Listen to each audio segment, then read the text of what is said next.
What's going on, y'all? We're back. And the last time we did a podcast, Nuggets were up 1-0. Celtics, Heat hadn't even started. Now the Nuggets are headed to the finals, and most likely the Heat will be headed there too. So we'll get to talk about that. But first, I think it needs to be talked about. Carmelo has officially retired. For those that might not be into the NBA, they could have thought he retired 4 years ago. He ain't really done much, but now it's official. Sad. So what was that? Yesterday, Tuesday. So yeah, he's gone for good. 6-time All-NBA, 10-time All-Star, 3-time Olympic gold medalist, 2003 NCAA champ, and he was named on the 75th anniversary team. What a legend! A walking bucket, basically. That dude could just get buckets. So many good memories with Melo. So I remember growing up just liking the Knicks just because of him. I was like, man, I want to be a Knicks fan because Carmelo Anthony. It's sad. Yeah, he would just get cuffs. He also came out like yesterday or this morning saying, because there was like all those rumors, like obviously social media wasn't huge at the time, but there was like rumors that he might have joined LeBron and Chris Bosh going to Miami with D Wade, and it would have been a big four. And he did say he regrets not doing that now because he chose the Knicks over that. But Carmelo on the Knicks is so iconic. Yeah, he still had a great career. I would say no regrets. Yeah. So, congrats, happy retirement to the actual Melo. We like LaMelo, but he's the actual Melo. When somebody says Melo, it's Carmelo Anthony. Carmelo Anthony. Not LaMelo. Nobody else. No. It's Carmelo. So, yeah, what a career though. A lot of people, don't like him, but it's just because he didn't play defense really. Sometimes wouldn't have the greatest shooting nights, but he would get buckets. Like, he spent about 20 seconds of a shot clock, just jab stepping, will spin. So, man, I love it though. Like, y'all know me. If somebody's putting up points, I'm a fan. Creativity, defense or not, Cam's there. Yeah, no, I'm a fan. Shout out to Melo. What a great career. It would definitely be missed, but and sick video. Oh yeah, awesome retirement video. Wow. Yeah. So shout out to Kyan Anthony as well, because now he's saying he's passing the torch, and it's up to Kyan now. So hopefully, shoes to fill. Big shoes to fill. That's kind of pressure though. That video. Yeah. He's like, wow, it's really me, or this is it. Yeah, or our name sucks. That's basically how it is. Yep. I'm sure you saw it on Instagram where they were saying what number 15 should be retired because, like, Carmelo wore it and Jokic wears 15. I think if you're going to retire it for one person, it has to be Jokic because he won 2 MVPs. Yeah. Yeah, Melo was, like, nice and changed the Nuggets, but Jokic was the leader of the team that's going to the first NBA Finals in franchise history and a 2-time MVP. So, yeah. I honestly think you should just hang up 15, not put a name. 15 should just be, you shouldn't wear it ever again. Yeah. And it should, you don't say whether, a name or anything. It should just be up in the rafters. It's just, That's what I think. I agree. But that would be the best way. Yeah. Do you think they should retire 7 in New York? Cool. Because he technically didn't do anything crazy, but I don't know. Yeah, I remember Carmelo on the Knicks. I don't know why, but the Knicks, when I hear or see the team Knicks, I think of Carmelo Anthony. That's the first player that pops in my head. Yeah. For me. He's just a legend. He played there probably, I don't even know how many years. Because he went there in 2010, 11? Something like that, Something around there. And I mean, he was balling out. He had, 62, I think, in one game with the Knicks? Mm-hmm. That's where I do think of him, though. It's like Nuggets, Nuggets is more of a high-flying, crazy Melo, going crazy, but then... Young, athletic Melo. Yeah, once he got to the Knicks, it was just creativity, IQ, putting up... Shooting. Insane. Yeah, so Melo and the Knicks was iconic. Honestly, the Celtics do it. They retire everybody. Knicks should retire him. That's, the most fun... That's the most fun the Knicks have had in the last 50 years. The most excitement they've had. Yeah. So, I think they should. Yeah, and with that coming out with him, regretting not going to the Heat. He chose the Knicks over the Heat. So he did. After doing that, I think you just got to give it. You got to do it for him. Dude, I wonder what made him not. I don't know. I'm not sure if it was just because who wouldn't want to go play with Bron, D Wade, Bosh? Maybe it was he's just trying to carve his own path and maybe. And I'll just beat him anyways. He wasn't going to, but yeah. I don't know his full resume of how far he went in the playoffs, but what a legendary career and icon. Yeah. I mean, and Syracuse does not have a national championship without Carmelo Anthony. He was the entire team. One of the best one-and-dones ever also. So, I mean, he's just a basketball legend. And I looked up the other day, Syracuse, New York. That place looks horrible to live. It's like 4 hours from NYC. It's like 2.5 from Buffalo. It's just like northern New York just sitting on its own around a bunch of farms. Yeah. That sounds awful. Like, I can understand if you want to go to like St. John's, like, in the city. Syracuse, like, I can understand why he was. You're one and done for a reason. Like, even if you're not going to get drafted, you got to get out of there. Like, you'll go insane. So bad. Like, how in the world did Jim Boeheim spend 60 years there? That's the most impressive feature of his career. There's the fact that he didn't go insane. You can see he did towards the end of his career, but man, yeah, that place. Yeah. But NBA playoffs. So let's talk about the Heat and Celtics because that was the day of the podcast last week. Game 1, Jimmy did it again. 35, 7, 5, and 6 steals. Jimmy Bucket, man. He's just the greatest playoff player ever. Like, he's out there for sure. And Jordan's son. Yeah. It is. It is Michael Jordan's son. I don't think it's no debate at this point. Look at how they're playing. Look at the side-by-side. Look at all this stuff that lines up.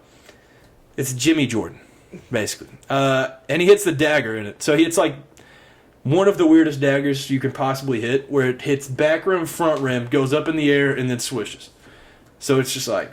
Yeah, it's ugly. Yeah. But hey, that's Jimmy. He's gonna get it done. That. Yeah. Jimmy does what Jimmy wants to do. Exactly. In the playoffs. Yeah, that was quite the way to hit a dagger, but I don't know. Jimmy's gonna make it one way or another. And then the next game, 27, 8, and 6. So it's just like, I don't know. It's just like playoff Jimmy, man. I've never seen anything like it. It's not even that he's bad in the regular season. He just completely flips it to another gear in the postseason, and man. But yeah, in that game, Grant Williams, the former SEC Player of the Year, also, him and Jimmy got a little heated. They get into it. They get a little face-to-face, basically kiss, honestly. Nose to nose, and then Heat went on a 24-9 run after that happened. So, and a lot of those was Jimmy. He just took it personal. Yeah. It was the most MJ thing he could have done. It really is. It was literally MJ. But, Jimmy backed it up, and Grant Williams is now crying himself to sleep and regrets getting into it with them. Yeah. See, I don't completely know your perspective of being, like, a Tennessee fan. Like, I'm sure you've been, like, supporting them throughout the NBA. It's just like, man, even if you like Grant Williams, even if you're a Celtics fan, you just got to say, shut up. It's Jimmy Butler. That's the last dude you want to say something to. Yeah, really. You do not want to talk to him. But yeah, and then Jaylen Brown's press conference after, it was rough because they asked him about, they were like, so what do you think about Grant Williams, poking the bear of Jimmy Butler? Oh my God. And he just said, next question.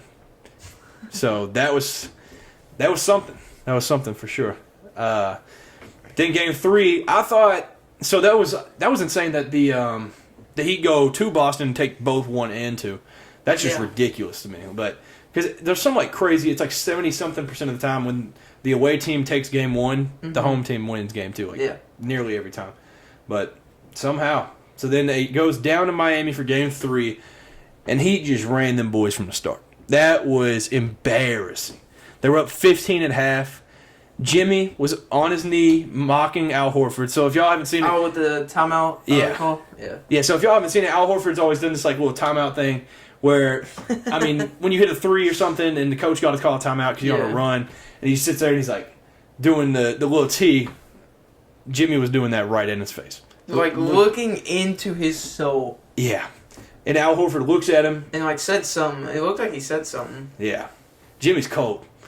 Jimmy's cold for that. Al Horford's like 55 years old too, so he's probably like, man, he's youngins, man. Yeah. But dude, game 3 was embarrassing for the Celtics. It was like they didn't want to win. Yeah. The Heat won by 26.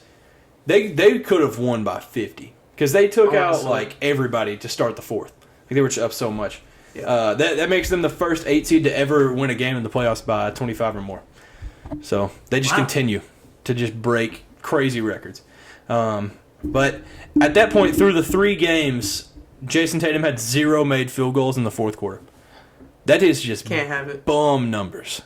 That's bad. That's getting clamped. He's supposed to be the number 1, and then he's just scared, getting clamped, everything. It's just embarrassing. You can't have that from your number 1, or your number 2 for that matter. But having that from your number 1 is crazy. So after Game 3, Magic Johnson said, "In my 44 years of being associated with the NBA, I never thought I'd see a Boston Celtics team, a franchise with 17 championships, just quit. I know Celtics fans all over the world must be disgusted and devastated. The Miami Heat blew them out 128-102 in Game 3. He's just telling it how it is. It's not wrong. It's being a realist. That's the truth. It's crazy to see the Celtics quit at all. With how they were in the finals last year, I mean, they've had this same team. They've just added Malcolm Brogdon. Yeah. It's the same roster from the finals. They should never be down 3-0 in any situation. No excuse. They got ran off the court. It was bad.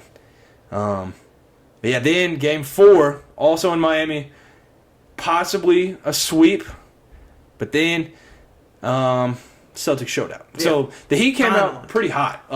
Because it was kind of like the Celtics, from the beginning, they were like, all right, let's not joke around anymore. And also before the game, you had the Jaylen Brown and Marcus Smart, where Jaylen Brown said, "Don't let us get one," and then Marcus Smart was like, "Don't let us win tonight." So talking some crazy stuff. And also for any baseball fans, y'all know the Kevin Millar interview where he was like, "Don't let us win tonight."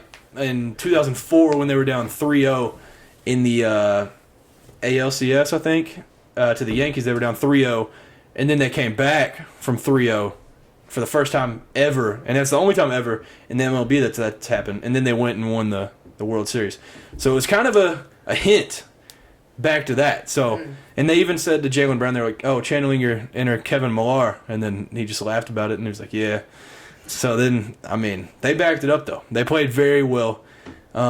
It did feel like the Heat were just still like, "All right, I'm not falling for nothing, bro." They're like cute press conference, but so Caleb Martin was one of those. He has just played insane this whole playoff so far. But with the Celtics playing good, it just felt like that was the most together they've played since the regular season.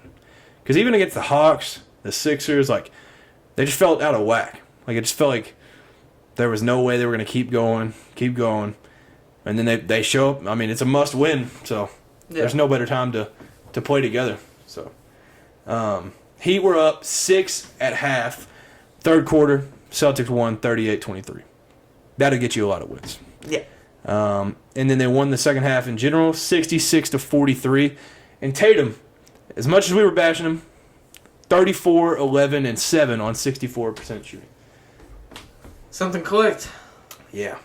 It must have had the Kobe in him, because where he texted Kobe and he was like, "I got you tonight." Yeah, maybe he's or from Space Jam, Michael Jordan's... the secret stuff. Yeah, secret stuff. Yep.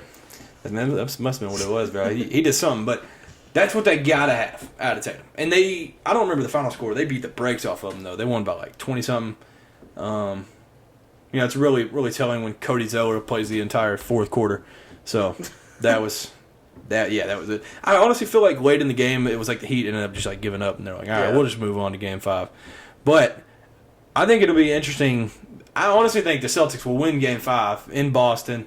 They're favored by 8 right now, I think. Then that makes Game 6 as important as any game ever for the Heat. Yeah. Because if they lose Game 6, if they lose 5 and 6, obviously it's 3-3. But then they get Game 7 in Boston.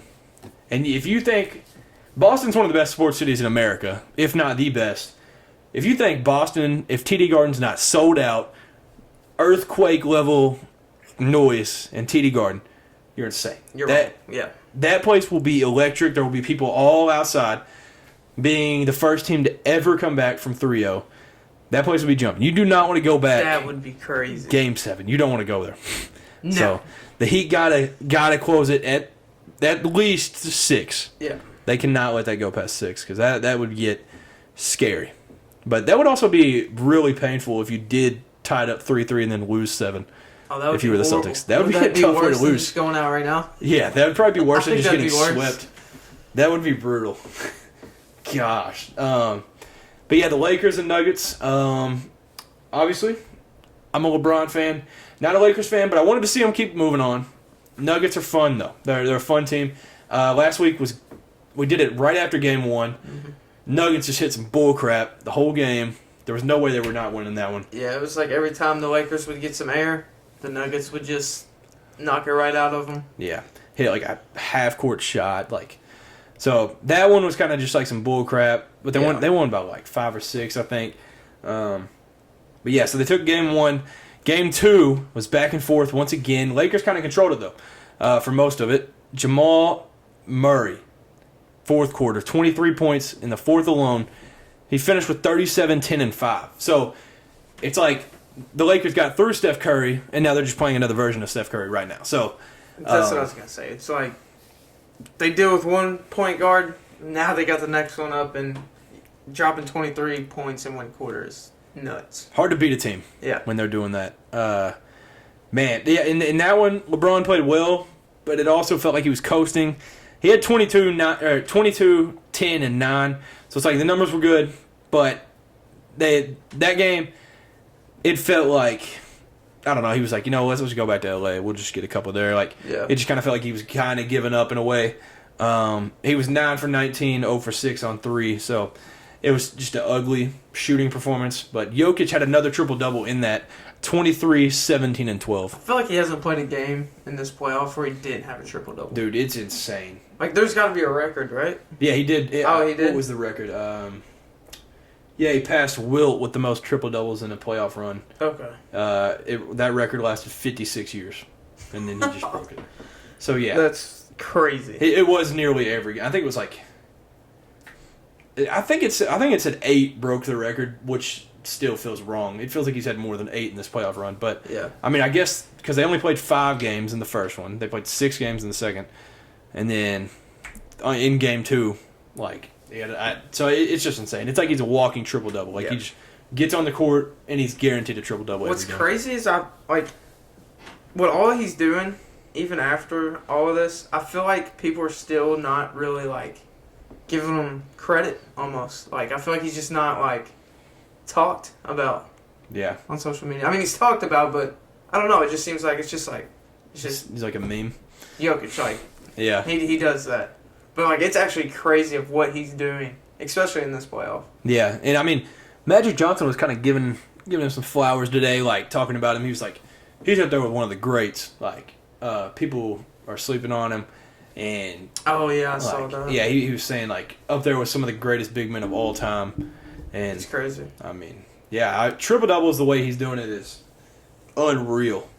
But, yeah, then Game 3, Lakers dropped their first home game of the postseason. Jamal Murray, back-to-back games going stupid. He had 37, 7, and 6. He had 30 points in the first half. There's nothing you can do to stop. Give that man his credit, too. Yeah. Yeah, when you got Jokic to worry about, you can't have a dude dropping 37 on his same team. Yeah. What are they supposed to do? It just blows my mind. That team is so unbeatable. Yeah. And if anybody else is hitting shots, give up.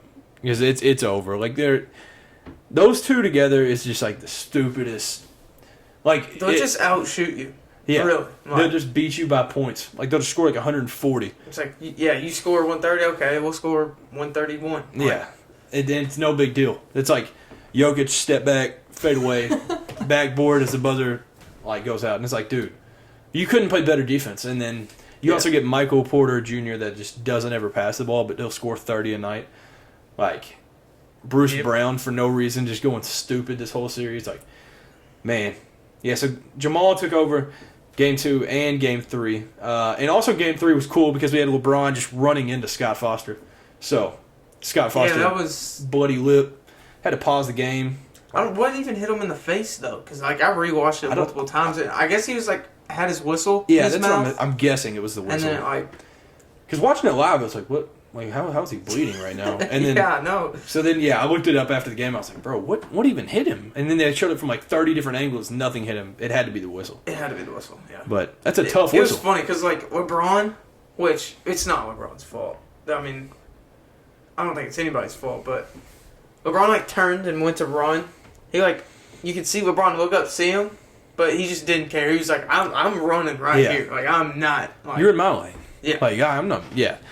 Yeah. That was it was funny because and then Scott Foster was like, you've been wanting to do this for 20 years or something. Like, so they were able to get through that. But yeah, I mean they had to pause the game for like 15, 20 minutes. Yeah. Like it was nuts. But then game 4. This was like, y'all gonna say stupid Bron fan or something, but LeBron, like, at 38 years old, 31 points in the first half is ridiculous. He set his new playoff career high of points and a half. At 38 years old. 38 years old. He played all but 4 seconds of that half. He got checked out with like 3.8 left in the half. Like, it's insane that he's playing this much at this age. Like, I don't know. Like, Dude's an alien. yeah, he is not human. But yeah, like I said, played every second. It felt like they were trolling like third quarter though, because it was like so they were up 15 at half, and LeBron like didn't touch it for like 6 minutes. Yeah. In the third, so it was like ridiculous. But the third quarter changed everything. So like I said, they were up 15. Or no, I don't remember how. I think they were up 15, and then it was just a complete swing. Yeah. It was like a 13-2 run straight out of the half for the Nuggets, and that's just good coaching, good players. Like, I mean, yeah, it was a tough look. But then, even then, it was like, all right, the Lakers might still have this, home, but I don't know. It did not end well for the Lakers. And then that last play, honestly, live it looked like a foul. Like, I'm not saying it wasn't a foul, but live, I'm surprised they didn't call it nothing, because like in that situation, it is LeBron, and you want the home team to have a chance. Like, that's just truthfully how the NBA like is. But like, I don't know. It was. I wish there was a better play drawn up other than LeBron just getting at the top of the key and just driving. I feel like that's what you would think would be coming if you're the other team. You know what I mean? Yeah. Like, it was like It's expected. Yeah. And I mean, like, statistically, LeBron is like insanely clutch, but I don't know. I feel like there's got to be something more. Like, there's got to be more options in that scenario, because he got doubled on the drive, and then Jokic was still sitting in the paint. And I mean, Jamal Murray, it was great defense on that last possession. He hit just the ball. Aaron Gordon was there also. So I mean, that's a player I can't stand. I don't know why. It's just like his face. Aaron Gordon just annoys me. Yeah, I mean, he's just one of those people. You're just like, man. Yeah, he just gets on your nerves like, looking at him.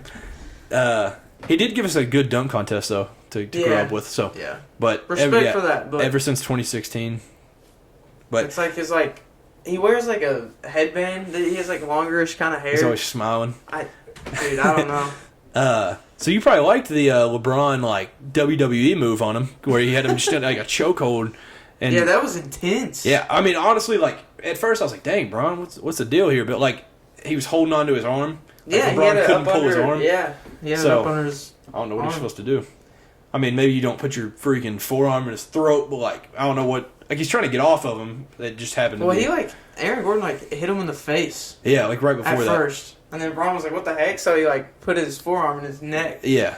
And then they got tied up. LeBron tried to push him away. Yeah, you could tell like LeBron wasn't personally trying. Like, it wasn't purposeful that he was putting his forearm in his neck. He was just trying to get off and like pull his arm. Being physical. But yeah, I mean, LeBron's a big dude. So is Aaron Gordon. They're both. Yeah, there's two big humans. I bet all the cameramen that were right there were probably terrified. Two like 6'9" humans, 280. Yeah, that was probably terrifying. Whoa, chill out, fellas. Hey, fellas. Don't need any of this. But yeah, in that game, LeBron had 40, 10 boards, 9 assists on 60% shooting. Almost a trip, though. Yeah. And now he's the oldest player in NBA history to have a 40-point playoff game. Man, he's just... Record after record after record. Yeah. This year, it's felt like every game broke another record. But yeah. Because he also... what was the stat? I think it was... Yeah, so in this game 4, LeBron became the first player in the NBA playoffs history to reach 8,000 career points.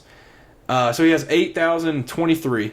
The second place guy is Michael Jordan with 5,987. So nobody even has 6,000. He's 2,000 ahead That's from nuts. second. That is unreal. Yeah. So that's probably nearly untouchable because he's been to the playoffs like every year of his career, and he's gone deep every year of his career. He went 9 straight playoffs or straight finals appearances. Like nobody's doing it like Bron. Like that's a crazy stat. But yeah, like I said, the triple double record, Jokic took it. So it feels like Jokic every time he breaks a record, it's Wilt. It's like Wilt's the only dude that's ever done what he's done. But yeah, after the game press conference with LeBron, he hinted at retirement. Do you think it happens? Ooh. No, I think he's gonna keep his word. Play with Bronny. So what do you think about him saying, yes, he does want to play with Bronny, but maybe that's not Bronny's mindset, and if Bronny doesn't want to, he's not going to force it. Yeah, right. I think he'll stay there, give Bronny the option, and if Bronny's like, no, I want to, do this on my own, which I can see him doing that, but I can't. But like, because like, who would not want to play with their dad in professional ball? Yeah, that'd be crazy. But I mean, you gotta have your own journey. I think he's gonna keep the option open for him, but I don't think he'll retire because LeBron's still putting up triple doubles in 40-point playoff games. So insane. I really don't see him slowing down. What do you think about the people that are saying like maybe he takes a year off, like just a rest, and like because he does have that ankle injury that in February they said, or was it was either ankle or a knee? So it might have just been like something in the foot that they said he needed season-ending surgery in February, and then he just played on it the rest of the year, which a lot of people don't know about, and he was still doing this, which is insane. That's nuts. Yeah, dude's an alien, not human. But so do you think it'd be smart to go a year off, or? No, I think if he takes that much time off, he'll never be able to. Yeah. He might not be able to come back. I don't know. But, it's LeBron, so. Yeah, who knows? I mean, LeBron's able to do stuff that just doesn't make sense. Yeah. But, yeah, we also need to talk about, because we'll bring this back up in a little bit, how horrible D'Angelo Russell was. Gone. Yeah, we'll be seeing you. So game 1, 8 points, 36% from the field, 0 for 3 from 3. Game 2, 10 points, 38% from the field, 1 for 5 from 3. Game 3, 3 points, 13% from the field, 1 for 6 on threes. And game 4, 4 points, 50% on field goals, and 0 for 1 on threes. So at least in game 4, he's like, all right, I suck, I'm not going to shoot. Yeah. That's the only thing you get 2 for 15 on threes. That is awful. That is horrendous. Yeah, that's not good. And it's so weird because in the first 2 series, that dude was balling. Like it was fun to watch. He still is fun to watch. It's just horrible while you're watching it. And 2 of those 4 points, I don't remember what the other one was, but he hit a mid range. When he shot that mid range, there was nobody within a quarter mile of him, and you could hear how loud Crypto.com Arena got when he finally made the shot. He made the mid-range. They went crazy. I was like, oh, heads up. And then it actually went in. So shout out to D-Lo for not taking a million shots that game at least. Yeah, at least he knew. He was like, not performing, not gonna do this to my team. Yeah, at least he learned. But yeah, going into game 4, I don't remember what it finished with, but going into game 4, the Lakers were minus 53 with him on the court. You can't have that. Yeah, that's awful. The GM will take care of that. Yeah. Yeah, we'll have fun in another city. Yeah, we talked about Jamal Murray in this series. He was the first player to ever average 30 points on 50, 40, 90 shooting in the conference finals. So he's like, if you take away Jokic, he was the best player in this series. It just sucks that he's playing with a walking triple-double. But, I mean, 50, 40, 90 is ridiculous anyways. And doing that in the conference finals, biggest stage. And I think it's cool because people were realizing the bubble wasn't a fluke, which we've been trying to say for years. The bubble was the toughest version of basketball. Yeah. NBA players will say that. But yeah, I mean, people are just like, oh, well, maybe it's not just a one-year wonder. So it's cool to see that from him. And with that being said, though, the Nuggets are now in their first NBA Finals in franchise history. So shout out to the Nuggets. And it was also the first time they've ever swept a team in their franchise's history. So what a time to do it, too, in the Western Conference Finals. So, yeah, shout out to them. I mean, they've had this roster. They've slowly built it. They've drafted what's crazy is I found this out with like Carmelo retiring. They brought it back with that Carmelo trade to New York. One of the pieces of that trade was a draft pick in 2016, which was used to draft Jamal Murray. So, basically, he's doing it for Carmelo. Yeah. That's basically what it is. So, just a lot of Nuggets, like pieces in that. So, that's cool to have a little Carmelo connection in that. But, yeah, so let's do some stocks of the week. Exactly what I've been waiting for. This is exactly, I don't mean to sound like Cat Williams, but this is exactly what I've been waiting for. First of all, this happened today, so I'm going to talk about it. Kansas basketball, I'm buying stock in. Because, Wow. yeah, it's as tough as it is to say. They got the number one transfer, Hunter Dickinson. They got him. And today, Kevin McCullough announces he's returning. So a lot of y'all remember him from like Texas Tech. He was a dog. Transferred there last year, and there was a good chance he was leaving. He returns. So Kansas, I mean, all of a sudden, it looked like they were just going to be bad. Like they were just getting a couple recruits. That was it. Nope. I mean, they have killed the offseason. So shout out to Kansas, and I'm buying stock in them. All right, there it is. Y'all heard it. Cam buying stock in Kansas basketball. Yep. Wow. Yeah, y'all heard it here first, man. This week, I'm going to be buying stock. This is hard for me to say. The New York Giants wide receivers. Hey, conference. Same division, same conference. Yep. So, Tennessee guy, Jalen Hyatt, just got drafted there. And I'm saying New York Giants wide receivers because they got some speed now. Some absolute dogs. So Joe Milton, Tennessee's quarterback this year, with the absolute cannon, he said that Tyreek Hill and Jalen Waddle are not the fastest ones in the league now. What? Bro, what are you talking about, man? That's bold. Talking about Jalen Hyatt, coming from a Tennessee fan, I knew Jalen Hyatt was good. I just don't think I realized how, he's fast. And when he runs, it doesn't look like he's, that fast, but he is. I guess because he's gliding. So long. Yeah, he has, long strides. It's not, short Tyreek Hill, just real choppy feet, fast-moving feet. Yeah, I think he can just cover so much ground. So now you got, on the Giants, you got Jalen Hyatt, Wandale. Kentucky legend. What's his name? Paris Campbell, I think. Yep. He runs a 4-3-1. Giants got some receivers. They got some dogs. Yeah, so invest in some Giants wide receivers this season. So I think in fantasy as well, I think they'll be picking up some good points. So I think Tyreek Hill would be very open to doing a race because it's like a little kid at recess and he's like, all right, let's just race. Hey, Tyreek's always wanting to race. I know he just want to race. He thinks he's the fastest in the world, so he'll be up for anything. It is funny though. It's just like a little elementary school kid. He's like, I'm faster than you. And he's like, all right, let's race. And then girls are impressed with it. Yeah, Tyreek Hill. I'm pretty sure he's posted on social media. He's like, hey, who want to race? Yeah, he's always down to race. race. That's crazy. I do race a car if they would they would do it. So I'm selling stock. This is going to be a shock to most because it's my team. No. But there's some reasoning behind it. Man, it's tough to say. I'm selling stock in Kentucky basketball. It's a tough look right now because obviously we've talked about it a lot. Number one recruiting class coming in. Historic class like DJ Wagner, Rob Dillingham, Justin Edwards, Aaron Bradshaw, Reed Shepard, some dogs coming in. But outside of that, we don't even have enough guys to run 5-on-5 in practice right now. Lance Ware is transferred, Severe Will is transferred, CJ Fredericks transferred, Damian Collins transferred. Oscar probably going to be in the draft. Chris Livingston probably going to be in the draft. Cason Wallace draft. And then the only one that's kind of people think could happen is Antonio Reeves. But, which we all thought, we were like, all right, we got him back. We got it. Yeah. But yesterday and today, there's been reports of him potentially staying in the draft. And today, it came out that there's a chance that he comes back to college, but not at Kentucky. That he would transfer. That would be worst case. That would be the worst case scenario. And that's just telling to... I know I'd mentioned it on the podcast during the season that there was some stuff going on in the locker room that nobody really knew about. And so you could just tell there was something wrong with the team.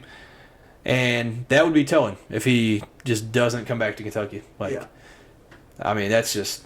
Also, along with this, we don't lead or have a recruit in the 2024 class, which is insane. Because at this point, we usually have one or two guys locked in. It's a tough. So you tough think this time. is it? I don't know. I mean, This could be good though. Cleaning house like for next year. It could work out. yeah. I mean, technically, right now on roster we have those 5 freshmen: Brennan Canada, which is a 6-year walk-on, and Adu Thiero and Ugonna Nyenso.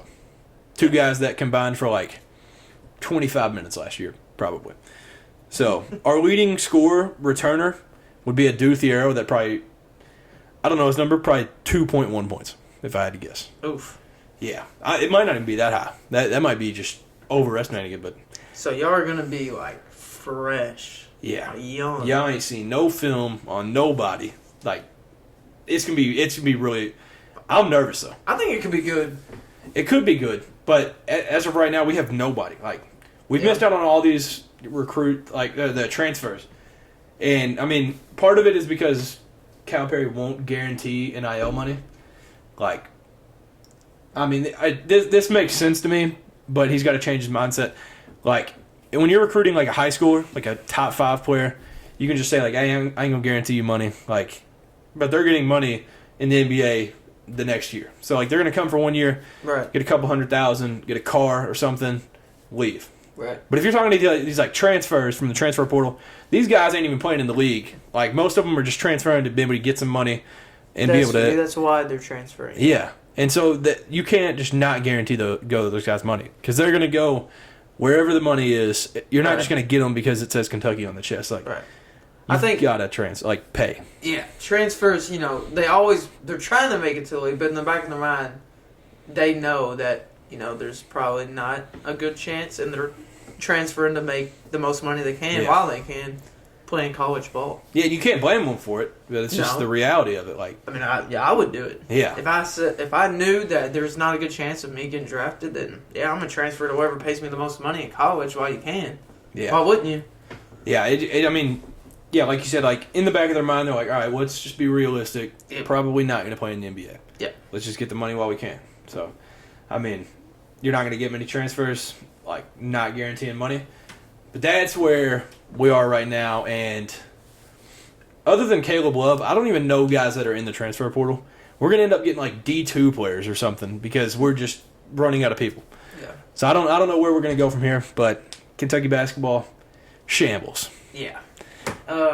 So I'm selling stock in some more basketball. If you're any Lakers player besides LeBron, Anthony Davis, Max Christie, or Jared Vanderbilt, Yeah. like you said, we'll be seeing you. Yeah, we'll be seeing you You're gone. fellas get a flight ASAP. LeGM is going to get to work. He's going to be going crazy in the offseason, and obviously, like they hinted at it, or we talked about it, how he hinted at retirement. Maybe that was just like a piece of something to be like, all right, figure some crap out, or I'm retiring. Yeah. So the Lakers front office can be like, all right, well, D'Angelo played bad. Schroeder, maybe we could do better. See ya. Like, I think there's going to be a lot of movement in LA for the Lakers. yeah. So, I mean, Kyrie was courtside. Do you think he's a Laker next season?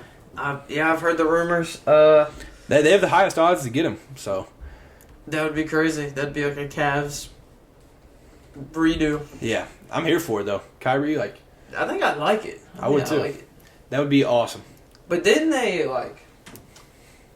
I was thinking like Kyrie and LeBron got into it or something, or maybe they just went separate ways. They didn't really get After into the it. Cavs. It was just Kyrie was kind of tired of being like the second guy. That's what it So was. then he went to go be that one at Celtics.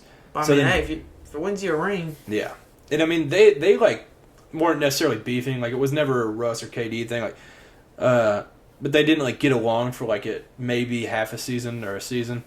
But like now, Kyrie's been at the games and been dapping up before the game, saying what's up. Like they still talk. So I think they're chilling. Respect. Yeah, that'd be a fun squad. For sure. That would be a blast. You're already like the Lakers, and you already have like one of the greatest basketball players of all time in LeBron. And then you also have a conspiracy theorist in Kyrie. Like, could you imagine how happy the media would be if Kyrie went to... They're getting so many more clicks. Like, so the Lakers, Kyrie, new conspiracy theory. Like, Yeah. that would go crazy. So yeah, let's go ahead and wrap some things up. But First, we talked about it last week. Cutter Boley is a Wildcat. This is the highest rated quarterback commit that Kentucky's had in my lifetime. So since 96? I don't remember when Tim Couch committed. But Cutter Boley, he's a 5-star. He chose... it was actually kind of sick. So on his commitment day, he did shoes on the table instead of hats. So he had customized shoes for each. And so like he had Kentucky, Michigan, Florida State, Penn State, Tennessee. That was like his final 5. Mm-hmm. And he chose the Cats. So, and he did end up saying like a interview right after. He was like, before Liam Cohen came back to Kentucky, there was no chance I was going to Kentucky. So. Oh, he said that. Yeah, basically, because he didn't want to call out Rich, but like Tennessee was the leader for a really long time. Look at Liam Cohen. So, shout out the man. Yeah, shout out to Liam Cohen for getting us an in-state fella. So I'm excited for it. And yeah, he was just saying like he thanks with Liam Cohen like working with Sean McVay, like one of the best minds in the country for offense. So right, it'd be just what a name, Cutter Boley. Cutter Boley. Cutter awesome. Makes me think of Jay Cutler. Hopefully, he doesn't play like Jay Cutler. No, hopefully not. But yeah, Cutter is a sick name. But yeah, I was nervous about it. I was a little nervous, but yeah. So he's a Wildcat at the end of the day. And so the PGA Championship was this weekend. We didn't like talk about it last week, and I know like you're not the biggest golf guy. Yeah. But I'm gonna explain this like break it down, and then so this is how so everybody can understand. I'm gonna try to put it in like I don't know, football terms. We'll go that. So this would be, let's say, so Michael Block was the story of the weekend. He was like I don't really know the complete connection, but he got invited just because of who he was. Like he just had a name like within PGA. Wasn't like a huge good golfer or anything.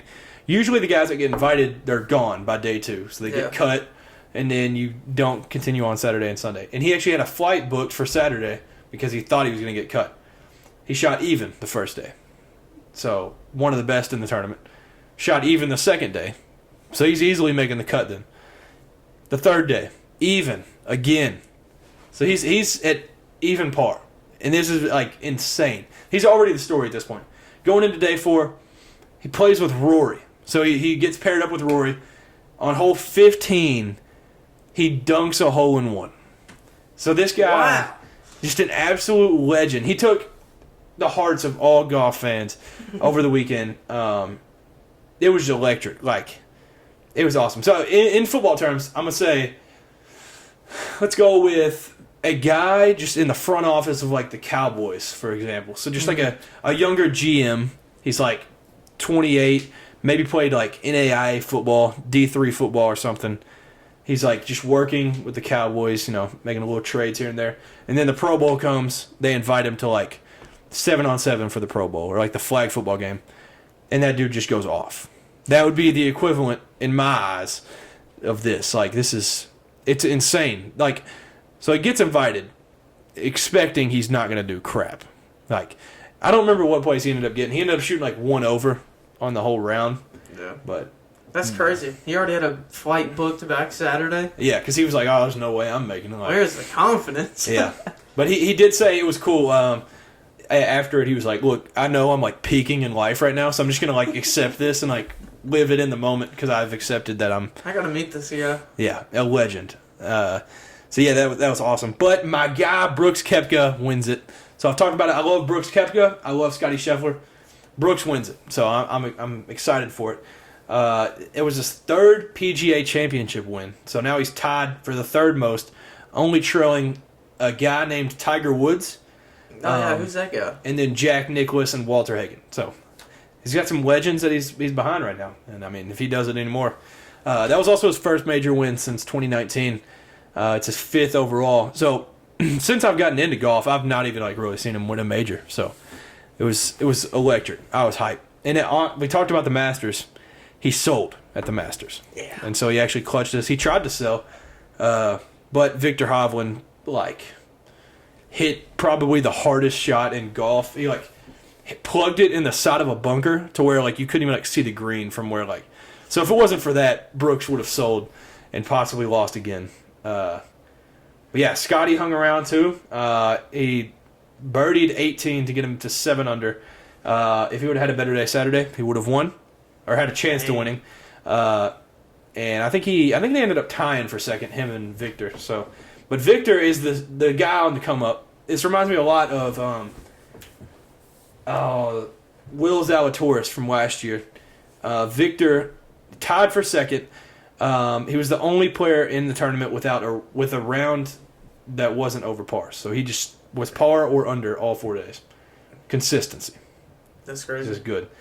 But yeah, his last 3 rounds or last 3 like majors, I think he was like 7th place, 4th place, 2nd place. So he's on the rise.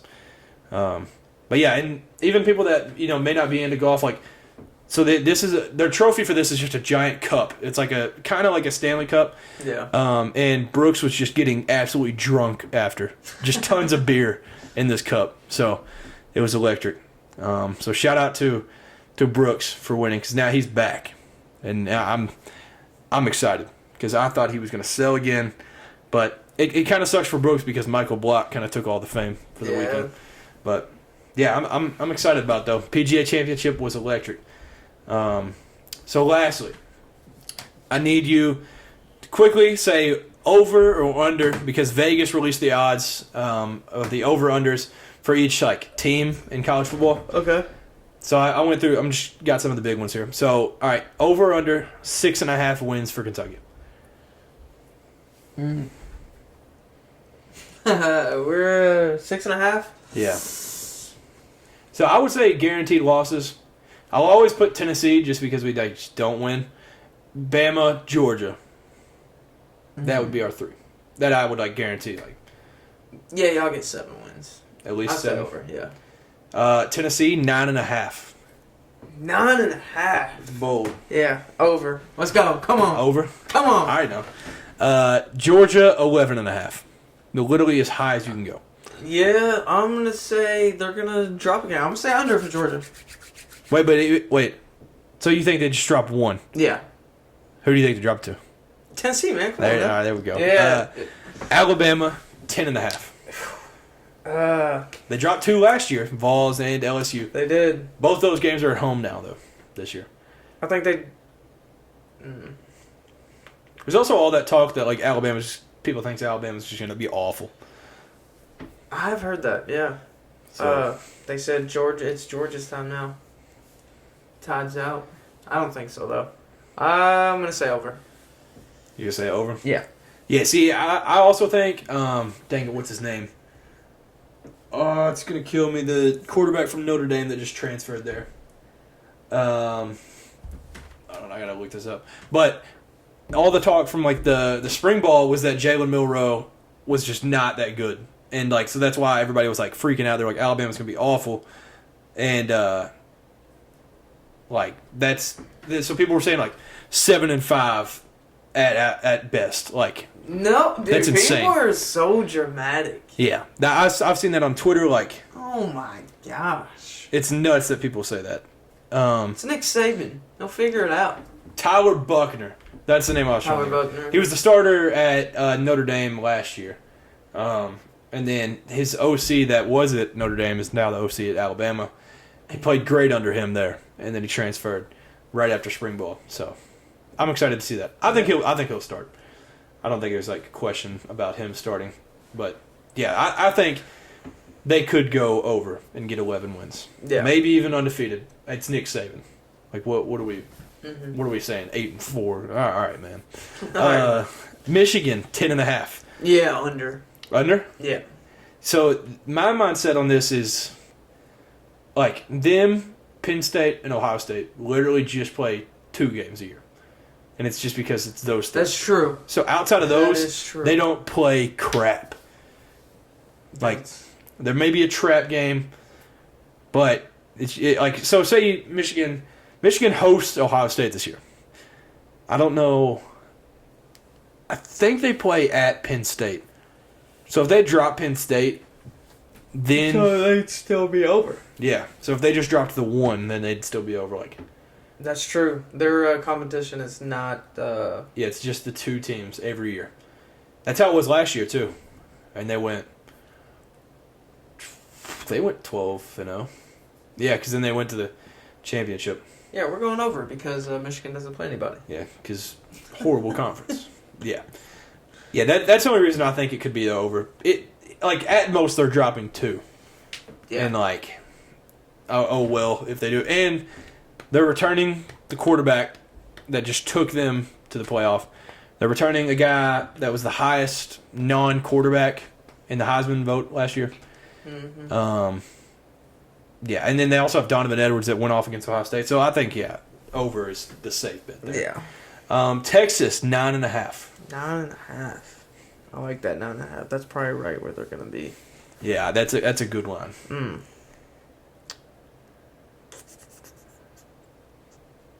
I'm going to... 10 wins for Texas? You got to think they play at Alabama. So there's 1.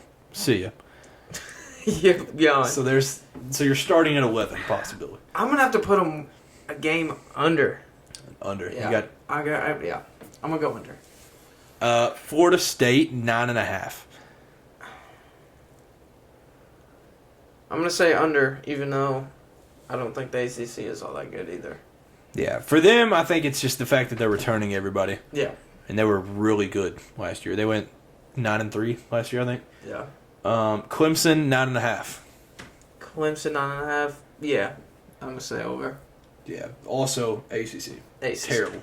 And Cade Klubnik, now that he has an offseason under his belt, I think will be a lot better.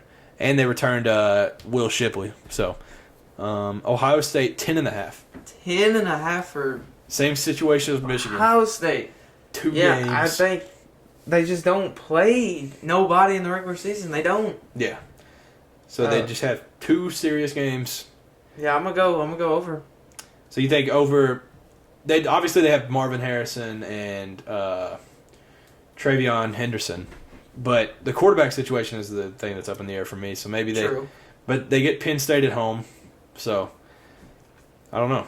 Yeah, I don't know if obviously they can just drop 1 and they'll be chilling. But I think honestly, with the inexperience at quarterback going into this season, they could have one of those trap games end up messing it up. And lastly, USC 9.5. I'm gonna go. Oh, USC Pac-12. Yeah, I'm gonna go over for USC. They got a lot coming. As long as they don't play Utah. Yeah. Yeah. As long as they only play Utah once. USC, I really don't like USC that much. Because Lane Kiffin went there. Yeah, sour taste. Yeah, that's what I think about when I think of USC. But I think they got a good thing going. They're starting up something good over there. So yeah, and Caleb Williams now officially jersey retired at his high school. So that's crazy because people usually don't retire their jersey in college until they're in pro or, like you said earlier, after they retire from the pros. Yeah. So that's crazy that they jumped to retiring his jersey. Yeah, already. I didn't even think to go through mine, but quick, I would just say Kentucky over, Tennessee over, Georgia. Georgia. I mean, people wanted to kill me for not taking them as natty champs last year. I'll just say over because Georgia fans, they'll bark at me. Alabama. Over. They'll drop 1 regular season. Michigan over. Texas over, just because I want to see it. Okay. Florida State over. Or no, Florida State under. They'll be 8-4. Clemson over. Ohio State over. USC over. So basically everybody's winning for me. Yeah. Except for Florida State. And I only did Florida State under because just because everybody else is over. Basically. But Jordan Travis being back for him. They've got the receiving core is very, very good too. So, I don't know. Florida State's gonna be a fun team to watch too. As fun as an ACC team can be, that'll be fun. But so I guess that'll just about do it. College football talk is getting me excited, man. I know. ESPN now posted the 100 days thing, Monday, Tuesday. I don't know. I remember seeing it a couple days ago, but so we're less than 100 days. I'm excited. I'm going to start keeping y'all updated on the new NCAA game at the end of the pods now. So, the new news is there will be a transfer portal and road to glory for the new college football That's game. sick. I like Hype. it. I'm going to make like one build where it's like how I would actually do it, and then I'm going to make one that's like a JT Daniels guy where he just goes to a different school every year. So I'm going to do So that. every single year, just transfer. Who's giving me money? All right, Rice, you now have a Ooh. 5-star quarterback. I wonder if there's NIL deals in the new game. Dude, That would be. that'd be something. insane. That would be awesome. I That just- needs to happen. It needs to not be Madden. If it's Madden, Didn't they kind of like hint at like it wouldn't be? that's what they said. That's what they said. They said it's like a But I feel like, new developers, or not new developers, but not the same developers that develop. I do feel like even if it was going to be just like Madden, they just wouldn't say it anyways.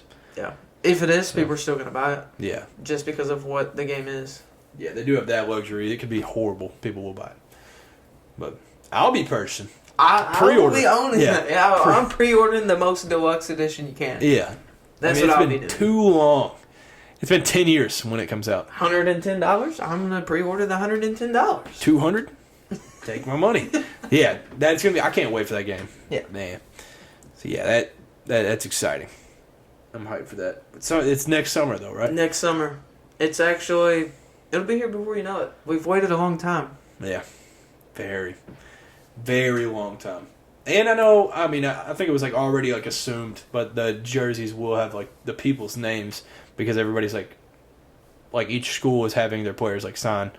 So that their Oh, name will be on the back. So they can use real names, yeah. So wait, who do you think, if they're going to go based off this season, which obviously it's hard to even assume like who the Heisman will be, going off this season, who do you think will be the cover of it? I have an idea. Going off this next Well, this coming upcoming, season. yeah. I have an idea.